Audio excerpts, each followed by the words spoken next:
अपने मनुष्य के सबसे प्रमुख मुख्य मनुष्य है। तुम हो तब सभी चीज़ें हैं। और ऐसे भी देखने में लग रहा है कि सभी चीज़ें हमारे लिए सूर्य प्रकाश दे रहा है, ऑक्सीजन दे रहा है, कोई पेड़ छाया दे रहा है, ये छाया दे रहा है। सभी लोग प्रकृति, हवा, पानी, सभी लोग हम लोगों हमारे हित में लगे। यहाँ तक कि जो विज्ञान बताया कि जो सर्प वगैरह फैले लोग हैं, तो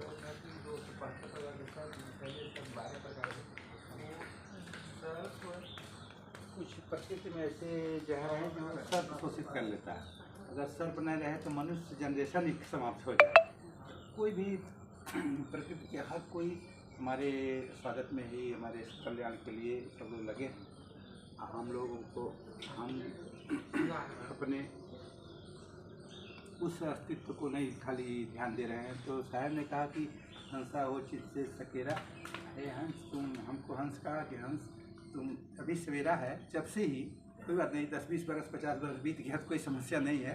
अब से जब से हो तब से थोड़ा चैतन्य हो जाओ, जग जाओ और तुम अपने कार्य व्यवहार को विवेक चेतना में जीना शुरू कर दो।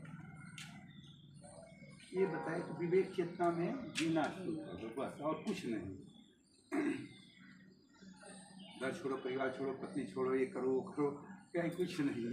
इतना सहज कि ये साहब कि जब आदमी समझेगा तो कभी साहब को ही मानेगा, दूसरे को मानेगा ही नहीं। तो क्योंकि इतना सहज कि क्रिया कर्म पर कुछ भी करने की जरूरत नहीं। तुम खुद विवेक चेतना में रहो, सत्य का निर्णय करके जो भी बोलो, जो भी करो, जो भी खाओ, जो भी पियो, जहाँ बैठो उठो। जैसे यहाँ बैठे हैं तो ऐसे पैर फैला के बैठ सकते थे, क्यों नहीं बैठे कि विवेक के कारण नहीं, हम बड़े बैठे हैं, गुरु संत बैठे हैं तो पैर नहीं फैलाना।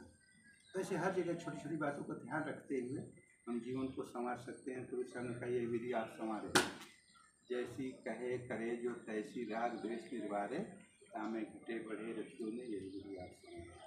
एकदम सूत्र दे दिए मंत्र है, इसी मंत्र ध्यान रखें बस। जितने अभी हम इधर ही सत्संग में थे तो वहाँ पार्क मर्च करना स्वागत करना, और वो ब्राह्मणों का एरिया है तो ये लोग सब लोग पूरा रास्ता भी नहीं करता ये वो, तो वो लोग बड़े गुस्से में तो कहे हम तो दवाए तो साथ करें। वहाँ एक प्रतिमा कभी साथ लगाए, प्रतिमा फूल लगा रहे हैं, प्रतिमा तो वो लोग बोले कि साहब हमारे जो आ रहे हैं गेस्ट है वो आपको उत्तर देंगे। हम गए तो बताए कि लोग ये लोग थोड़ा प्रश्न करने आए हैं, कैसे जाए ठीक है जाइएगा, जब ऐसी बात समय बर्बाद होगा माइक में ही हमारा नंबर आएगा तो प्रश्न उत्तर दे देंगे। तो वो लोग पूछे तो आ जाइए बताइए क्या प्रश्न है। तो फिर सर ऐसे बोले एकदम कट्टर हो गए, सर एक शब्द में बताइएगा कबीर साहब ईश्वर को मानते थे या नहीं मानते थे। हम देखे कि ये साधु लोग तो वालता किए हैं कि कल्पना है, ये है वो ईश्वर परमात्मा ऐसा, ये ब्राह्मण लोग मानने वाले हैं, वेदवादी हैं।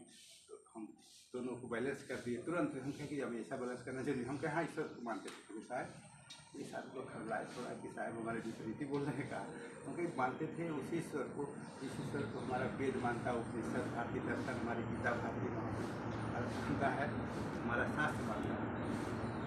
4 वेद हैं, चारों वेद के 4 महाभारत, 5वां है अयमात्मा ब्रह्म, प्रज्ञानम ब्रह्म, तत्व मध्यम ब्रह्मा, चारों में आकाश काल में पहले ईश्वर को बताया सीधा तत्व में सुनी हुई अयमात्मा।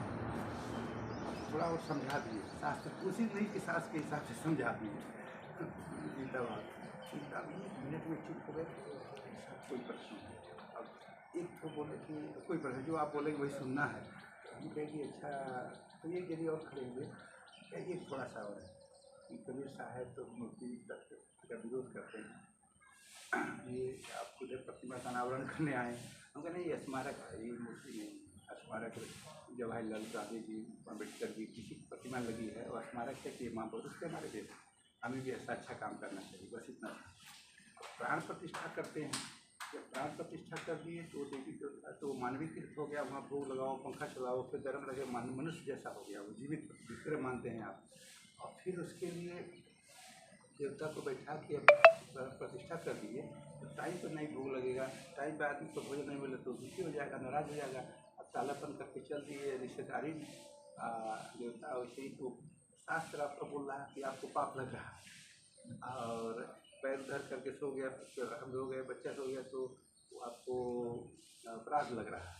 जब इस तरह समझाए तो कहे अरे साहब ये साहब लोग ऐसा बोलते हैं, हमें बुरा लगता है, ऐसा कोई समझाते तो अपने लिए तो कर ही नहीं पाने, अपने गाय पानी पिला पाई नहीं रहे हैं, इनको लेकर बैठा लिए बवाल आप, कहीं हम लोग कब्बे छोड़ देते। समझदारी से जब बताए उसके बारे में कि इतना अगर बैठाए हैं तो उसको नियम से शास्त्रीय विधान से पालन कीजिए, और नहीं तो बैठा ही नहीं, अपने पानी पी नहीं पा रहे हैं, माता पिता की सेवा कर नहीं पा रहे हैं, यदि बवाल और बैठा के उनको भोग लगाओ, उनको टाइम से भोजन दो, उनको ये करो, तो तुरंत ही समझदारी से कभी सामने कहीं आलोचना नहीं करा। ऐसा लोग बोल देते हैं गड़बड़ है, आलोचना किया ही नहीं, सत्य ही बोला। तो अयोध्या में वो भोग लगाने जा रहे हैं कर लीजिए बाबा, तो कभी सामने लिखा ग्रंथ पद है कि उधर से कुत्ता आया तो उसको भगाया, उधर से भिखारी आया उसको भगाया, घर जल भोग जाके क्या बोलते हैं, साक्षात भगवान द्वार से भूखा जाई पत्थर को भोग लगाई। साक्षात भगवान कुत्ते के रूप में आए, भिखारी के रूप में आए, भगा दिया जाके पत्थर को। तो लोग समझते हैं कि कभी सर मूर्ति की आलोचना करें, आलोचना नहीं करें, वो ये करें कि जो साक्षात भगवान कुत्ते के रूप में भिखारी हुआ, लोग भोग की थाली तो उन्हें दे देता तो भगवान खुश हो जाते। अब उनके भगा के तुम जाके सिर पटको पैर पटको, कपूर 5 किलो जला दो, कभी नाराज ही हो गया वो नाराज हो गया, अब नाराज हो। तो